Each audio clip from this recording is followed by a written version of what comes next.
Неужели сами догадаться не можете, что делать нужно? Думаете, тихой сапой смутные времена пересидеть? Не высовываться? Не выйдет. До края Русь дошла, до самого последнего предела. Звони.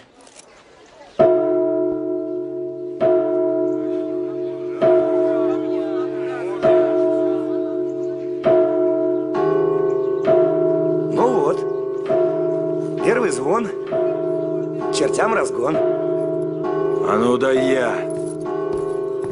Звони, звони, князь! Глядишь, разбудишь людишек!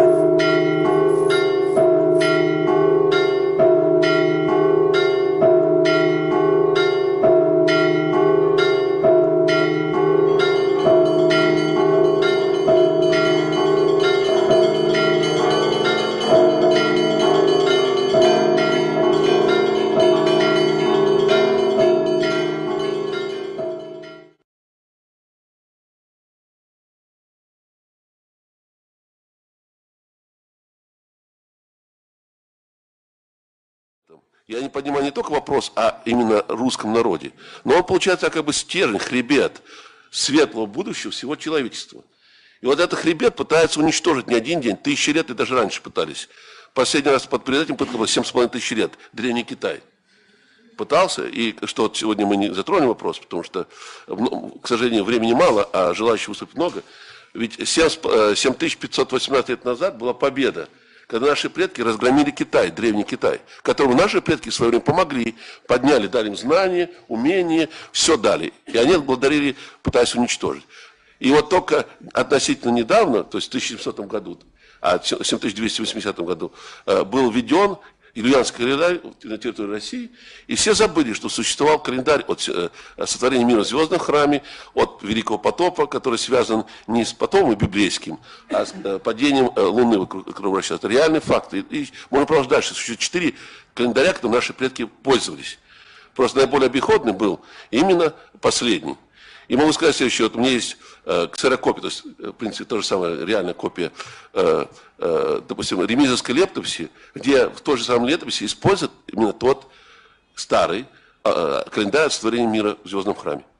Понимаете? И сейчас есть, и в частности мы уже с женой накопили очень много достоверных фактов, артефактов, документов, не придуманы кем-то. Понимаете, можно написать свое мнение, которое может быть любое, но оно должно быть обосновано. А реальных карт, не копий, не копий с копий. И тогда, как вы знаете, что сказание Мамаева Поповича, знаете такое, да?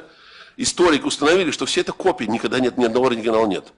Переписанные, вопрос, кто переписывал, что-то написали, соответствует это или нет с тем, что было на изначальном документе. Так вот, есть огромнейшее количество достоверных фактов, аргументов, артефактов, которые реально существуют, не визуально, не виртуально, а в реальной форме такой, и которые есть, будут и представлены, и доказательства, плюс еще много, что будет в ближайшее время, пока я еще не буду озвучивать, будет предъявлено еще другие доказательства, такие, которые вышибут всю почву от, как говорится, врагов человечества в том числе. Потому что я говорю, когда я говорю врагов русского народа, в принципе, они, не только враги русского народа, но враги всего человечества. И вот тогда нашим врагам сказать будет нечего. И есть действительно и технологии, и возможности, и желание у людей все это реализовать. И когда это будет сделано, врагу ничего не останется, как просто поднять лапки. Вот и все. Сам враг, как бы мы ни сидели на кухне, как бы ни думали, как бы, допустим, не переставали пить, что я, например, никогда в жизни не пил и не курил, и так далее, и так далее. Не в этом дело. Если просто человек не будет это делать, это прекрасно, но ничего от этого не изменится. Человек должен быть активный, активно бороться за свои права, за права своей семьи, за своего рода, народа и страны. А не просто быть хорошим человеком. Этого недостаточно.